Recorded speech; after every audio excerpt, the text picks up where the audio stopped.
भगवत अरहत परमेश्वर तीर्थंकर दिनेश्वर देव ने विश्व वसुंधरा को वस्तु की वस्तुत्व का सत्याद्भुत प्रदान किया है।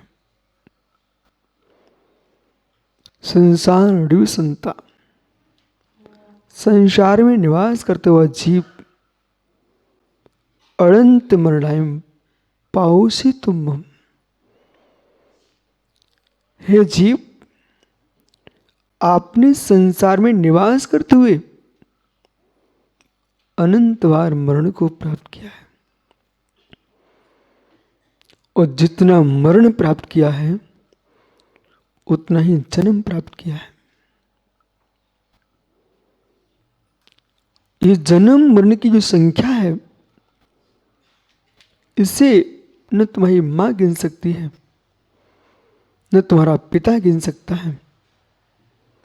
इसे गिनने की सामर्थ्य सौधर्व इंद्र के पास भी नहीं है।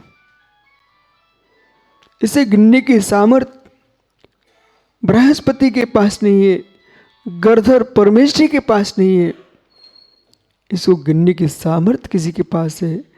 केवल बिना तेषम शंका न नोहवदी पसजदी, केवली भगवान के बिना इस संख्या कोई गिन नहीं सकता। इतने बार जीव ने जन्म मरण किया है,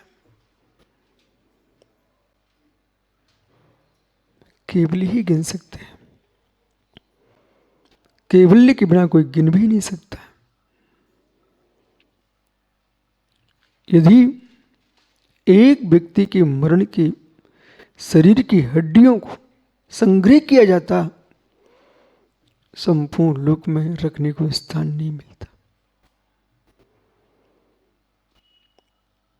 अग्नि संस्कार कर दिए, जल में किसने समाप्त कर दिया, किसी ने जमीन में गाड़ करके नष्ट कर दिया, इस शरीर नष्ट हो गए। एकमात्र एक जीव के शरीर की हड्डियों को संग्रह किया जाता, लोक में रखने को कोई स्थान नहीं बचता। इतनी बार जन्म मरण किया, इतनी बार जन्म मरण किया। जिसको जन्म मरण से भय है, वह संयम की ओर चल देता है। जन्म मरण की नाश का कोई हेतु मिलता ही नहीं जगत में। एकमात्र चारित्र, सम्यक चारित्र, जिसमें निसंकता है, जिसमें निसंकता है कि इस चारित्र के बिना मेरा जन्म मरण का अच्छे हो नहीं सकता। जिस वस्तु के लाभ का बोध होता है, जिस वस्तु के लाभ का बोध होता है, उसका शोध सम्यक होता है। समझिए मैं क्या कह रहा हूं। जिस वस्तु के लाभ का बोध होता है, उस वस्तु का सम्यक प्रकार रूप से व्यक्ति उसका क्रियाकलाप करता है, जिसका बोध लाभ का हो चुका है। किसी छात्र को मालूम है ये पढ़ाई करूंगा तो मैं अधिकारी बनूंगा, तो वह वही पढ़ाई करता जो उसको बनना होता है, फिर दूसरी पढ़ाई नहीं करता, उसे वही अध्ययन करता है। ऐसे जिसको भगवान बनना है, जन्म मरण का क्षय करना, उसे जगत के सारे ज्ञान बंद कर देना चाहिए। एकमात्र आत्मा का ही ज्ञान करना चाहिए, जो हमारा उद्देश्य नहीं है। यथा उद्देश्य तथा निर्देश, जैसा उद्देश्य हो सिद्धार्थ सागरी वैसा निर्देश होता है। उद्देश्य जिसका विपरीत है, जिसका चोरी करने का उद्देश्य है, वो डांका ही डालेगा। वही उसके मस्तिष्क में चलेगा कि मैं ताला कैसे तोड़ना सीखूं, कैसे डांका डालूं, यही सोचेगा।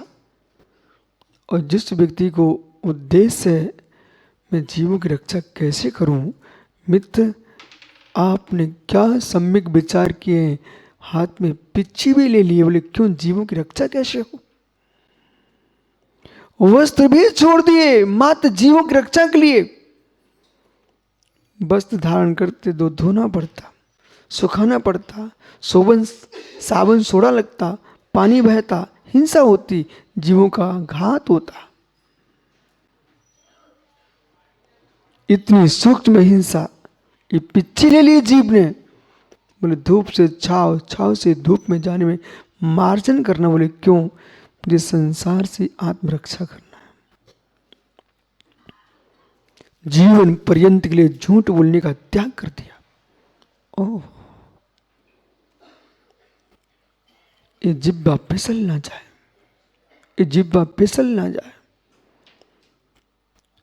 मुख में एक कोमल जिह्वा जरा से तिरछी हुई, सत्य महाव्रत समाप्त हो जाता है।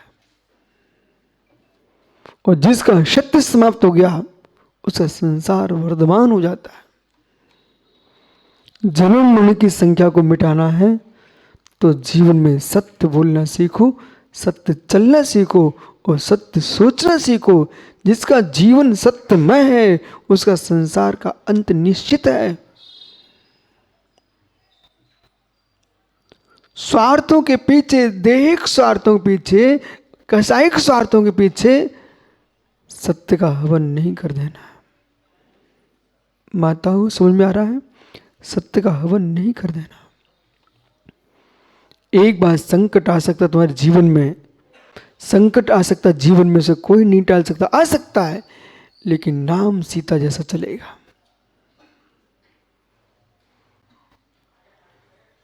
संकट में घबराने की आवश्यकता नहीं है। यही तुम्हारी परीक्षा की घड़ियां हैं। जानकी को जंगल में छुड़वा दिया विनोद, जानकी को जंगल में छुड़वा दिया, जानकी को अग्नि कुंड में राम ने डलवा दिया, लेकिन तब भी जानकी ने सत्य नहीं छोड़ा। तो मित्र, राम ने तो कुंड में छुड़वा दिया था लेकिन कुंड में जला नहीं पाए। क्यों? ये रक्षा राम ने नहीं की, रक्षा सीता के शील ने की, सत्य ने की।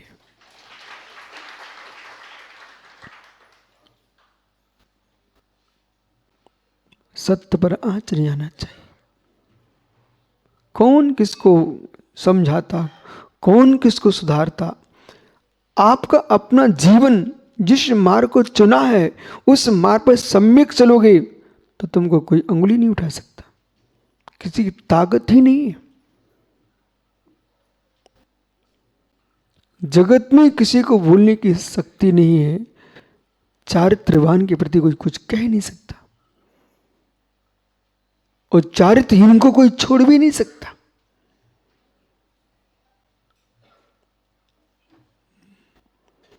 मतलब जन्म का, मरण का इतना बड़ा दुख है, उसके लिए जीव सब कुछ छोड़ देता है, तब भगवान बनता है। एकमात्र भगवान बनने की दृष्टि जैन आगम में वर्णित है। सर्वत्र वैकुंठ भेजने की बातें, संसार के सुखों की बातें हैं, अभ्युदय की बात है, निःश्रेष की बात करना है तो जैन दर्शन के पास आना पड़ेगा। स्वर्ग से भी कोई महत्वपूर्ण विषय है, उसका नाम अभ्युदय नहीं, निःश्रेष है। अभ्युदय यानी संसार का सुख, निःश्रेष यानी मोक्ष का सुख। परंतु श्रेय मार्ग चाहिए है, श्रेयो मार्ग चाहिए है तो प्रिय मार्ग का प्रत्याख्यान करना पड़ेगा। समझ में आ रहा है क्या? श्रेयो मार्ग चाहिए है, श्रेयो मार्ग चाहिए है तो प्रिय मार्ग का प्रत्याख्यान करना पड़ेगा। संसार में सर्वाधिक जो क्लेश हो रहा है वो प्रिय मार्ग पर हो रहा है। प्रिय के कारण श्रेय का नाश हो रहा है। प्रिय यानी संसार की प्रीति, संसार के सुख, ये प्रिय मार्ग है और मोक्ष ये श्रेयो मार्ग है। और श्रेयो मार्ग चाहिए तो प्रिय मार्ग से दूर होना पड़ेगा। सम्मान में भी सुख मिलता है, कसाई की पूर्ति में भी सुख मिलता है। यदि नहीं मिलता होता तो संसार का सुख का विनाश नहीं हो जाता। मिलता है। फुंजड़िया कहीं जलती है, देखने वाले मुस्कुराते हैं। दीपावली को लाखों करोड़ों का देश में धुआं निकल जाता है। कोई देश में पार्टी जीतती है, उतना द्रव्य जितना धुआं निकाल के खुशी मनाते हो, उससे तो अच्छा मिठाई खिला के खुशी मनाओ ना। ओह, विजय तुमने हासिल किए, तुमने विजय हासिल किए ना, तो जीवों को झुलसाना, उनने कौन सा पाप किया तुम उनको झुलसा रहे हो पटाखे फोड़ करके। शादी होने जा रही आपकी, उन बेचारे जीवों ने क्या तुम्हारा बिगाड़ा है जिसमें तुम धमाके पड़वा रहे हो। ऋषि मुनियों को चाहिए, त्यागियों को चाहिए, भट्टारक जी, बालक, चाहे अगवानी हो, चाहे जन्मदिन हो, चाहे कोई विशेष कार्यक्रम हो, भगवान महावीर की अहिंसा का ध्यान रखा जाए। न बंदूकें फोड़ी जाए, न धमाके पटाखे फोड़े जाए, और न मित्र किसी प्रकार का कोई भी हिंसक क्रम न हो। जो हम खुशी मना रहे हैं, तो अग्नि में झुलसने वाले जीवों के साथ मेरे मित्र मेरा एक क्रोध क्यों? अहेतुक कसाय, ऐसा क्यों? तीर्थंकर वर्धमान स्वामी ने कहा, जियो और जीने दो।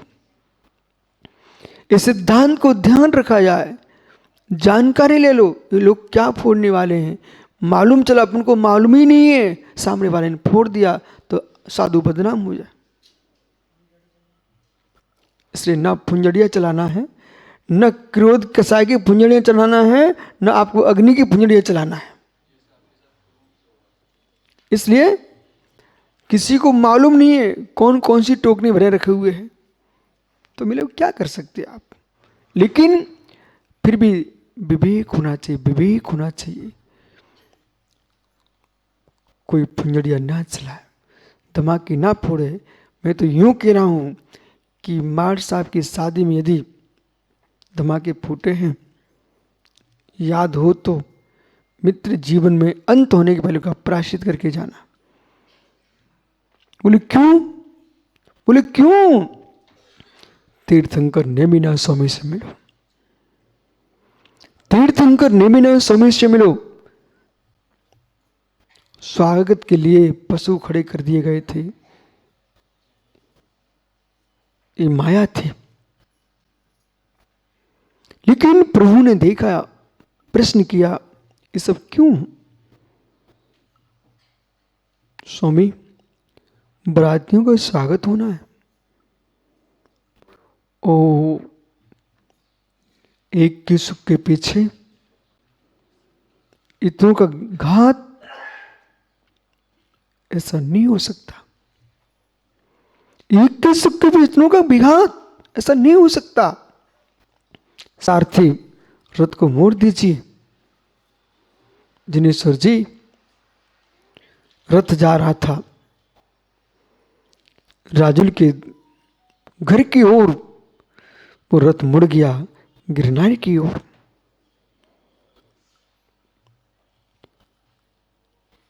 जो जूनागढ़ जा रहा था वो गिरनार की ओर चल दिया, मोड़ तोड़ दिया, कंगन फेंक दिया। मित्र निर्गंत हो गए, गिरनार पर चढ़ गए। वही गिरनार सिद्ध भूमि, नेमिनाथ स्वामी की दीक्षा भूमि, नेमिनाथ स्वामी की मेरे मित्र निर्वाण भूमि, वह निर्गंतों का तीर्थ भगवान नेमिनाथ स्वामी की निर्वाण भूमि, वह शाश्वत मार्ग पर जिन्होंने अपने आप को पूर्ण किया है, वह क्षेत्र गिरनार, जहां पर पीछे से राजुल एक नारी गिरते गिरते पहुंच गई पहाड़ी पर। उस पहाड़ी का नाम हो गया गिरनारी। उर्जेंत पर्वत है, ग्रंथों में नाम क्या है? उर्जेंत पर्वत। गिरनार भी है उर्जेंत पर्वत। पर जिस पहाड़ी पर पीछे से बिलखते बिलखते पहुंच गए। धन उस नारी के लिए कोई 7 फेरे नहीं पड़े थे। देश की कन्याओं के लिए, देश की बेटियों के लिए भगवान नेमिनाथ स्वामी की शादी की कथा बार बार सुनाना चाहिए। राजुल के चरित्र दिखाना चाहिए उनको। बोले क्यों है बेटियों, राजुल ने कोई बरमाला नहीं डाल दी थी नेमिनाथ को। राजुल ने कोई मित्र 7 फेरे नहीं पाल लिए थे नेमिनाथ के साथ। जब वापिस हो गए नेमिनाथ, मां समझाती बेटी तुझे और सुंदर वर के साथ तेरी शादी हो जाएगी। धन्य शीलवंती नारी के लिए जिसने यूं कहो कि मां हम तन से ही शीलवान नहीं होते हैं, कुलवंती कन्याएं मन से भी शीलवान होती हैं। मन से शीलवान होती है। एक बार जिसको मन में विचार कर लिया है, अब मैं दूसरे को स्वीकार नहीं कर पाएंगे, या दूसरे को स्वीकार करते हैं तो मेरा मन भी विचारी हो जाएगा। जो विचार नेमिनाथ स्वामी ने किया है, अभाग्य मेरा, मैंने ऐसा पति का चुनाव किया है तो शिव पति बनने वाला है।